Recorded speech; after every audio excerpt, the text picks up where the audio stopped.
first of all, you have to be a maniac at your job, unfortunately. And I was, okay? It's not for everyone. I would never blame anyone who didn't do that, who didn't operate like that. But I would be taking calls from bed. I would be taking calls at dinner. I would be answering emails everywhere. It's a tough job if you want to hit the big numbers.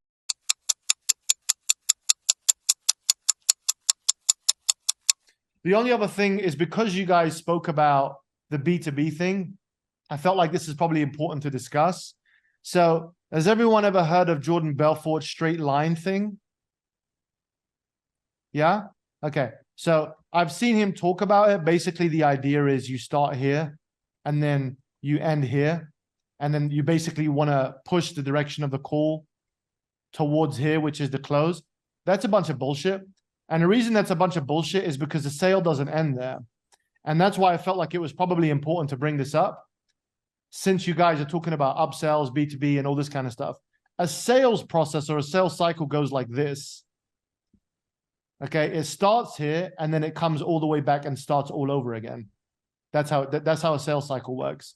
So here, the beginning of it would probably be a prospecting or lead in or booked call. Then here it would be discovery or qualify, sorry. Okay, here it would be discovery. Here it would be making an offer. Here it would be a close. And then here is actually the follow-up. That's how a sales process actually works. It never finishes. That's actually the big key. That's actually the big gap that a lot of people have, is salespeople who only can close 20 units a month or 15 units a month. They never get to the big 50 a month because they don't do this. They finish the sale and they leave the job and they go on to the next lead and they totally forget about the upsell. How do you do that? Well, first of all, you have to be a maniac at your job, unfortunately. And I was, okay? It's not for everyone. I would never blame anyone who didn't do that, who didn't operate like that. But I would be taking calls from bed. I would be taking calls at dinner. I would be answering emails everywhere. It's a tough job if you want to hit the big numbers, okay? That's how I was. Again, it's not for everyone. But if you want to go ahead and get those B2B deals, or anyone over here, you have to make sure basically you stay in touch with the client. Now, there's easy ways to do this. For me, it was always check-in calls, which I'm sure some of you are doing, okay? Check-in calls, and eventually, here's another secret. If we were to say that sales was an evolution and you were going upwards like this, here would basically be like a setter, okay? It's not to take anything away from the setter, but it's just a career progression that you go in. The next career progression would be outbound, end to end, or just outbound setting. Actually, it wouldn't even be setting. This will probably be reversed, actually. It'll be outbound first. Then it would be end to end. You open and close. Then it would be you only take calls to close. And then the final thing, I think it's probably leadership. But then after that, it's actually coaching. You actually become a coach. In my opinion, this is the natural evolution for all of you as a salesman. It is to become eventually a consultant or a coach. The highest paid people in the world are always salespeople. The highest qualified people who eventually build incredible, huge businesses are salespeople. There is a reason, because when you speak to tens of thousands of human beings, convert them, have communication, you start to understand how the human race and psychology works, you tend to just be able to support and help and direct them in the right place. You just know where they're going to go.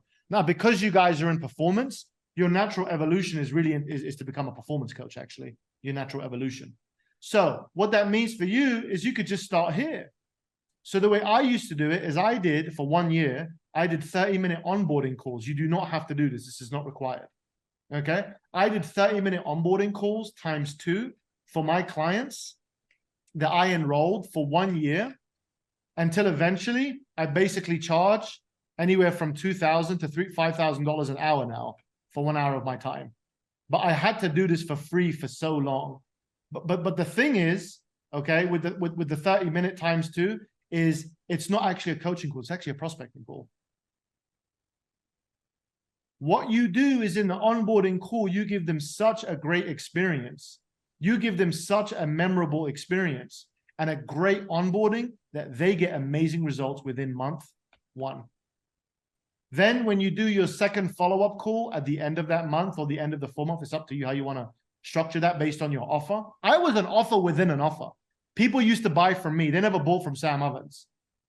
Okay. They were coming on the call to work with me. And I eventually built my own brand within the business. That's what all of you should be doing. You should be having a stamp on your forehead. Again, it's not for everyone. But if you want to get into the upper echelons, I'm just keeping it real. This is the level of commitment you have to go into. Okay. On that second call, they're like, how do I buy FD? How can I get my whole company on this? That's because the sales process is a cycle. It doesn't stop like that. That's bullshit. You keep selling until you get those huge $50,000 a month paychecks. This shit is a full-time job. Okay.